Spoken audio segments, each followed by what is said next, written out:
Alrighty, let's do this. Hello, hello, hello. Dr. Carrie Hepburn here from Compass PD. And today I am really eager to have my friend and colleague, Dr. Bridget Niedringhaus. Hi, Bridget. Hi, Carrie. Do you have Exactly. anything like exciting happening in your world right now? You know what? I am living the dream as a grandmother of twins and getting to watch them do all the fun things. And I have been having some fun with kind of my New Year's theme for myself has been to reconnect or reconcile. And it might be with people, or it might be going back to a book that I really enjoyed at a time and picking it up again, or just kind of reconciling and reconnecting with some things that maybe I let go. Maybe it was a timing thing, but so Mhm. I've reconnected with friends from high school, Oh, or people that I haven't talked to for a while, family that I'm trying to reach out and make plans with, things like mhm. that. And so that's been kind of fun for me to just have that as my reconnect as my mantra this year so far. Wow. So Do you do one word? I used to do one word and I haven't done it I in a long time. try. I Uh-huh. try, and to be honest with you, this year was difficult because really my word, I think always is surrender. Uh-huh. Um, and I think that has so many meanings, but it kind of fits my personality at some point. I have to throw up my hands and surrender, and so whether that's in my personal life, my faith life, my work life, there's so many meanings behind that surrender. And so I still Mhm. keep hold of that, but I'm trying to now do some more reconciliation. And so my husband and I may be reconnecting with some friends that, those people that were in your wedding that you haven't Mhm. seen in years, or people that you went to high school with that you were just the closest with, and life has taken you in different directions, or, just things like that. Maybe even picking up a craft, or something I liked to do, a hobby in the past. So I'm trying to reconnect with some things. Trust me, I still need the surrender. I need the Oh, surrender every day. I'm sitting here going, wow, I need both of those. Both of those should be my words. I haven't done the word one word in a couple of years. I always find it really a nice way to focus and be Mhm, thoughtful about maybe some of the things that are important to me. And I really do love the idea of reconciling and reconnecting. I think there's a need for that, especially since, and I know we keep saying this, but since COVID, it's mhm. kind of like we have to get back into who we used to be, you know? Well, I am excited to have you today because you're going to be sharing information to support administrators in January. We have been getting lots of great feedback from the Compass PD community about how the podcast has benefited so many administrators. Many have mentioned that episode 31, The Principal's Playbook, Balancing School Improvements and Holidays, was one of their favorites. And then another one being episode 27, Mastering High Stakes Conversations, a guide to effectively communicating with parents and teachers, being especially beneficial during that conferencing time. I'll make sure that I have those linked in our show notes for those who missed those and would like to go back and re listen or listen to those for the first time. So here we are. The administrators have their first semester under their belts and they're preparing for January. What should be on an administrator's radar right now? We know that here in the Midwest, we're doing a lot of juggling, and then teachers get back from break, and all of a sudden they're ready to get back into curriculum, and we throw snow days in, Mm, or professional development days in, things like that. All of a sudden, it seems like we're juggling a little bit. mm, The thing that I really want to focus on is foundation, and mhm, here's what I'm going to title this one, Carrie. mm, It's called the strength of your plate versus what you put on your plate. mm, So I really want people to think about this for a minute. the strength of your plate versus what you put on your plate. So I'm going to give you a little scenario. Niedringhouses love to barbecue. There is some barbecuing that goes on in this house, and we love Mhm, to have people over for barbecue. We take it to people, but we're barbecuers. mhm, And when I say barbecue, I mean my husband does all the meats and things, and then we have like all the typical sides, right? You have your potato salads and your coleslaws and your baked beans and your jello salads and all of these things. And one of the things that I quickly learned as a hostess was we have so many things that we want everybody to sample or try, or some people just really like something and they want a lot of it. If I buy those flimsy paper plates that we could cut with mhm. scissors and they try to put everything on that plate, disaster will surely happen. Yes. And it's not because of just what you put on the plate, because I can take a more high quality plate and it can still be a paper plate, but a more high quality paper plate, or maybe like something that's plastic coated, I can put the same foods on that and it'll withstand the food that's on there. Yes. So I'm going to take that and just kind of move that into what I want to talk about this podcast, which is how strong are our plates? So, as administrators, one of the things that happens throughout the year, and I feel like we really start to feel the pressure of it this time of year, is how many things we're putting on not only our own plates, but asking teachers to put on their plates. One of the things I found out was as a new administrator, I wanted to do some hand picking. Like, I would like for you to put this and this on your plate because I think it's a good fit for you. Mhm, What I didn't really take into consideration was sometimes people want to put more on their plate. They'd like to dip into something else. They'd like to try something. They'd like a little more variety than where I was trying to pinhole them. I think as an administrator, one of the best things you can do is listen to the voice of your teachers and see what things are they interested in putting on their plate. Don't take away what can be put on the plate.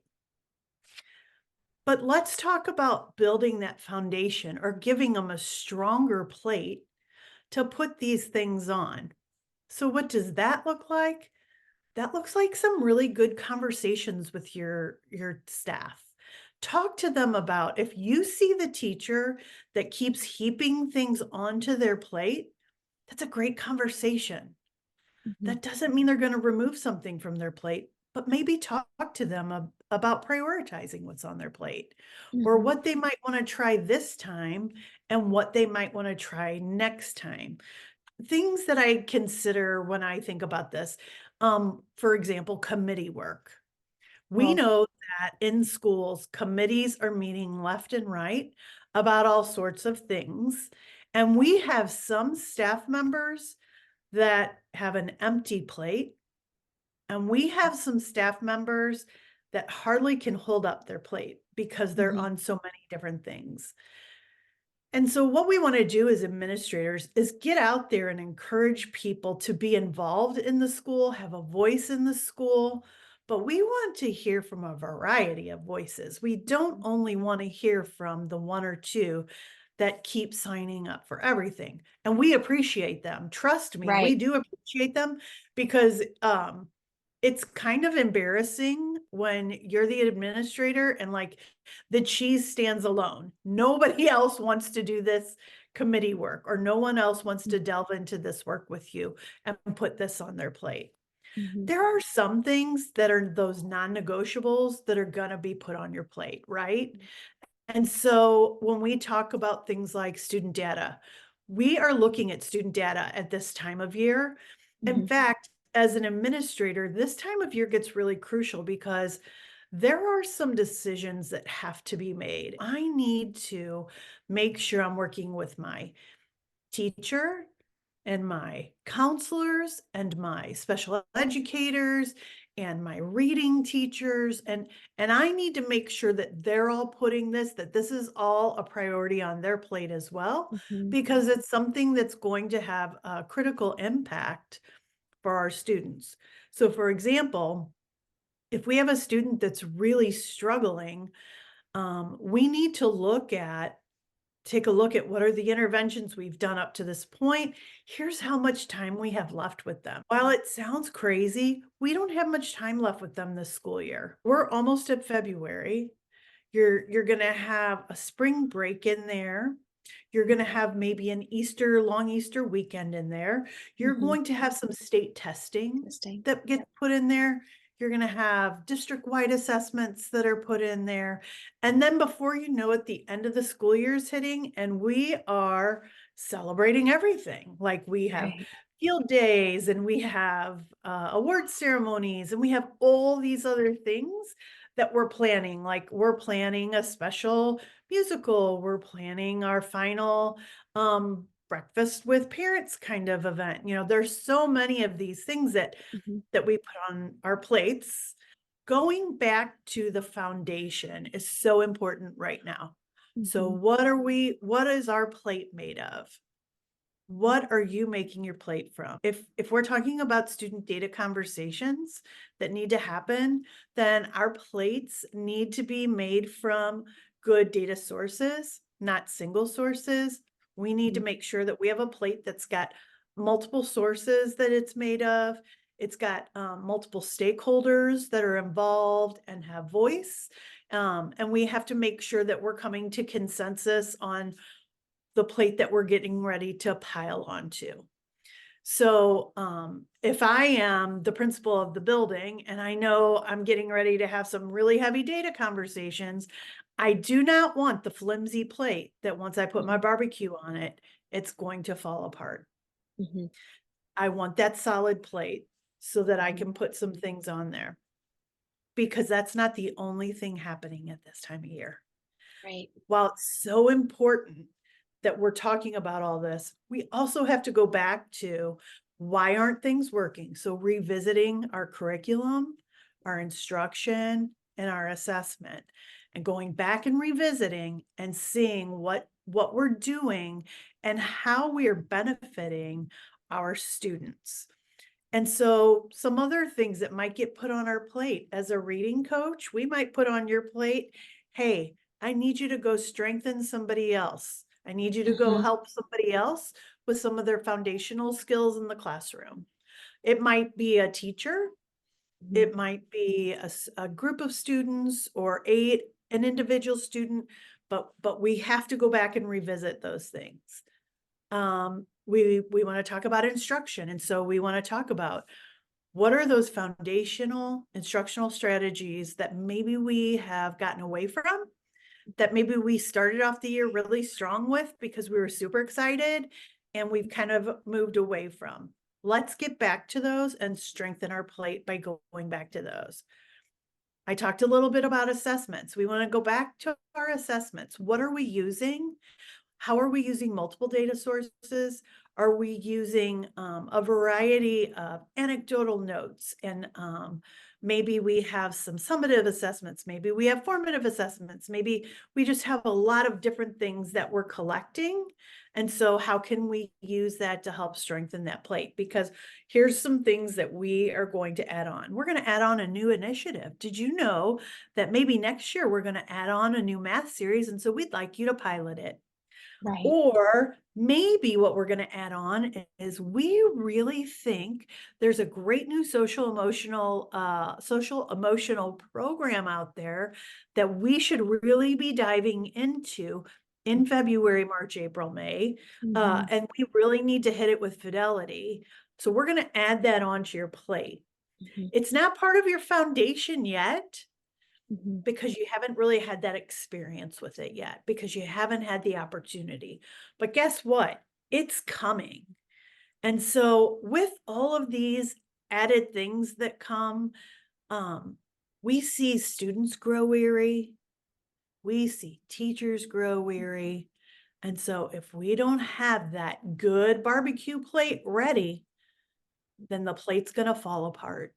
and Right. everything's to fall apart with it. I love the reminders of the foundational work. I find that we step away from that, that we'll step away from that, and you have to just be reminded to get back into it, and when it's already been part of your culture, you can pick it up pretty quickly.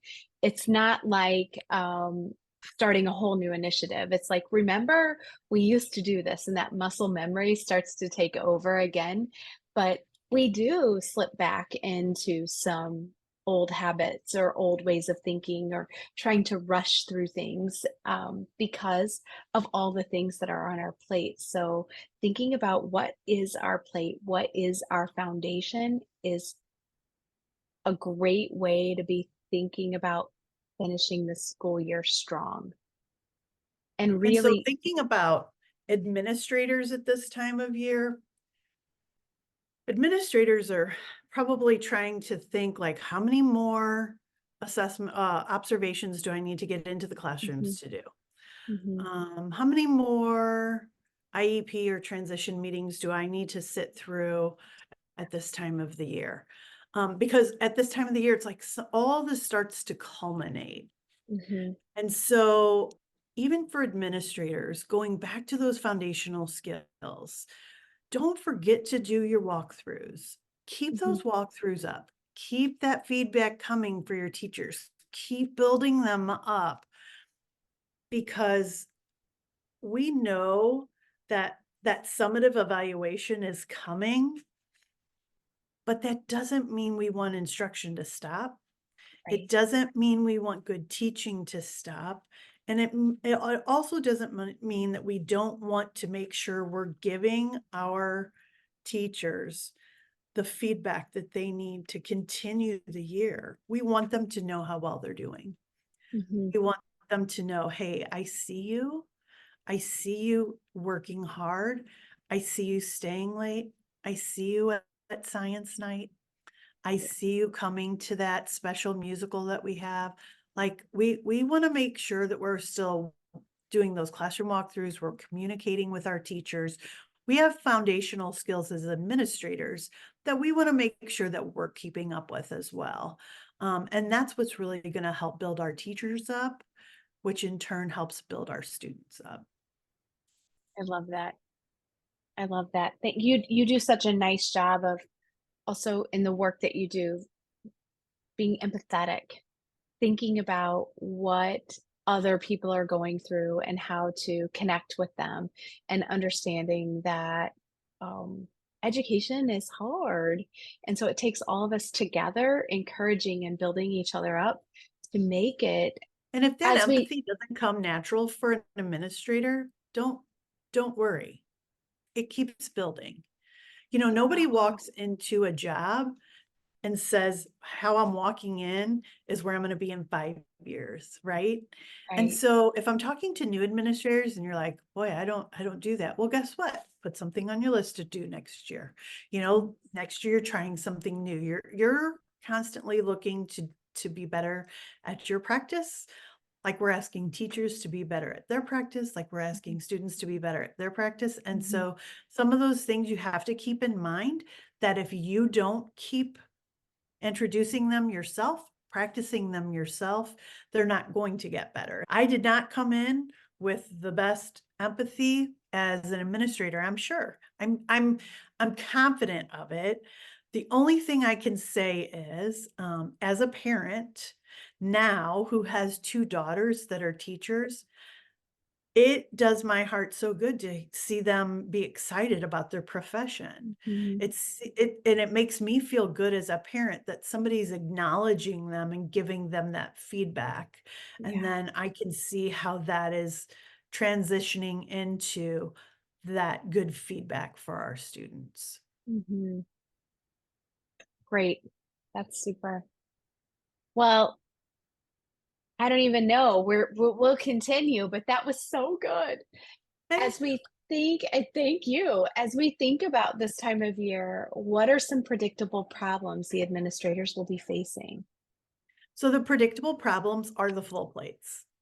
And Yes. so, sticking with our plate analogy, we know the predictable Right. problem, let's just call it what it is. It's going to be the full plate. And so administrators know that you are going to have that full plate. Prioritizing is going to be key. Understanding what are the things that need your personal attention and what are some things that maybe an assistant principal Mhm, or a coach or a counselor or somebody else can help you with. mm, But knowing that a predictable problem is going to be the full plate. And so how you deal with the full plate is really what you have to focus on. We've talked about in previous podcasts, we've even talked about, some yes. tips and things for delegation. So just go into this time of year knowing the plate's full. And so it's not going away. Mhm, Uh, because it's going to start getting replaced with other things. And so strengthen your plate. Make mm, sure you're doing those foundational things that you need to be doing. And really, you cannot over communicate with your faculty, staff, parents. You cannot over communicate right now. Don't let things kind of slip by, but make sure you're going back to your roots, going back to that good foundation of communication, of delegating and finding who are your people, who are your tribe, who are those that are going to be able to help and support you as you're getting ready to head into this time of year. I will make sure that I don't know which episode it is right off the top of my head right now, but I will go back and link that particular episode where you talked about prioritizing and delegating and building your tribe, building your community, the people that can help support you so you can do the work that you need to be doing to support the community as a whole. So I will link that in the show notes. So, Bridget, as we think about this time of year, what tip or reminder do you have for administrators? Okay, so here are some tips that I have, and they are tips for strengthening your plate. Oh, Make sure that you are putting quality versus quantity mm, on your plate. So there are, even as administrators, there are a million and one things that we can get ourselves wrapped up in. mhm, Somebody decides at the last minute, hey, I'm going to have this, I'm going to run a book club, and I'd love for all the administrators to sign up and be a part of it, but like it's not something that you have to do. It's an option. If your plate's full, it's the option. You can mhm, read a book and be part of something else at another time. So make sure that what you're doing is fitting you and helping you get through this time of year. So mhm, look at the quality of what you're working on. If you have a data expert that wants to come in and talk to you about some of your interventions and mhm. things you have going on, that is quality. Right. That's what we want. It's not that you want your plate to have all of these things on it. It can, but Mhm, really, like, what are those good quality things? So like for me, going back to that barbecue, a piece of corn on the cob is going to take up a lot of my plate, but for me, that's quality. mhm, It's not just quantity. mhm. So even if you have something you're going to put on your plate that's going to take up some space, is it a quality something that's going to take up space on your plate? Then it's worth it. If it's Right. something that you can revisit at another time, it's not worth it. And Mhm, so think about how to do that, the quality versus quantity on your plate. And then invest in your plate. So we talked about earlier strengthening your plate. Make an investment as an administrator and get out there and talk to people. Get out there and see how everybody's feeling. Get out there and talk to your faculty, your staff. Get with your office staff. I can't talk about them enough. Really, I should do just a podcast on how to mm. build a strong office We staff. should do that. We should do that. Woo! Because you need that. As an Mhm, administrator, you need that. They can be the gatekeeper for so many things for you. And so mhm. invest in building your plate and making sure you have that strong, solid foundation by getting input from others. Talk to your office staff. Make sure you're having those conversations with the custodial staff, your maintenance people, because Mhm, all of these activities and things that come in at the end of the year, that's a good group of people you need to be talking to. Get mhm, out there and have some conversations with teachers. Um, you can do that in a lot of different ways. You can ask if you can come to one of their team meetings or grade level meetings, or you can actually individually pull some people in. Um, I always laugh. I had a staff member one time, and I have to tell you, I feared her. oh, no. And we went on to a conference together, and I realized that the problem was that I shouldn't fear her. I should know her. Once I got to know her, I didn't fear her any long. And in fact, I knew she and I weren't always going to be on the same page. And she was always one of my go-to people, because you Mhm, don't just need to hear from the people that are going to agree with you. So get out there and get those people that you can surround yourself with, that are going to come with varying personalities, opinions, things like that. But get out there and talk to people so that you're strengthening your plate. So that when you are throwing out some of these new ideas and things like that, you have the strength of your mhm. plate. Well, and I think that's something you always did really well, Bridget. And for those of you maybe that are listening that are new, you may not know that I was a teacher in Bridget's school. It feels, and we started the same year together, where she was a brand new administrator in our district and I was a brand new teacher. And something that Bridget did really well was that she did go to some of the people that I thought were like, oh, the hardest, and make sure that she gathered their feedback and got information from them and made sure that their voices were heard too, because it was important. They provided a different viewpoint, a different perspective, and it was always beneficial. I think that's something one of the many things that you did really well, Bridget. So thank you Thank for you. bringing that to our attention. Thank Just a you. reminder, I think, is critical right Yes. now. Final thing to strengthen your plate, take care Yes. of yourself. Yeah. If you can't hold the plate, if you can't hold the plate, there's no value in the plate. Mhm. And so I want to say, take care of yourself. And we all know there are so many ways physically to take care of yourself, emotionally to take care of yourself. I think of people that I could pick up the phone and say, I need 5 minutes, Mhm. or, um, you know, what are you doing about this? Or, but, and physically take care of yourself, sleep, Mhm. Mm, walk away. And we know in education, that's like the hardest thing to do, is walk away. But what are some things that mhm, you can do to help before you go to sleep at night to help clear your mind? mhm, Um, True statement, new principal, brand new. When I was a brand new principal, I had a stack of Post-it notes on my bedside table, and I would wake up and write things on it and stick it on my lampshade. And mhm, so when I got up in the morning, depending on what that lampshade looked like, told me how much sleep I got or not.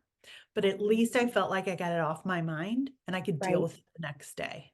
right, right. So that was just my personal little Mm, something that I did. But really just there's a lot of emphasis now on self-care, and I can't say that I was the best at that, but I really do want to encourage people, spend time with your family. You don't get that back. mhm, Spend time with your loved one and spend time investing in yourself. mhm. I think I a couple of podcasts ago when I was talking to them about how I was about halfway through the time that I was in the classroom and discovered Zumba, and Bridget was there when she knew I discovered Zumba, and that was a game changer for me. When I discovered Zumba, 2 days a week, I went 3 days a week, but one of them was on Saturday, but 2 days a week, I had to leave at 4:15 after the buses so I could get a Zumba ticket to get into the Zumba classroom and started grabbing friends, and we would go, and this amount of stress, just those 2 days a week during the school week were game changers for us, and it was a goofy little thing and just 1 hour, but we went home better moms, better wives, better friends, better humans. We came back happier to work, and so just a little thing of taking care of yourself a couple times a week, like taking a walk, really is a game changer. So, it doesn't have to be big. Absolutely. It can be something small. So, well, thank you so much, Bridget. This was amazing. It's so Good. good to have you, and I know that so many administrators are going to be grateful for your wise words today. Well, thank you. I would love to invite you, Compass PD community, to help us reach our goal of impacting education by reaching the learning of 1 million students during the 2023-2024 school year. You can do that by liking and subscribing to our podcast and sharing it with a fellow educator. And just feel free, give us a review. We would love to um, have those reviews and help other people start learning about us and listening to us. I want to just encourage you to take care and stay inspired, Compass PD community, and have a great day.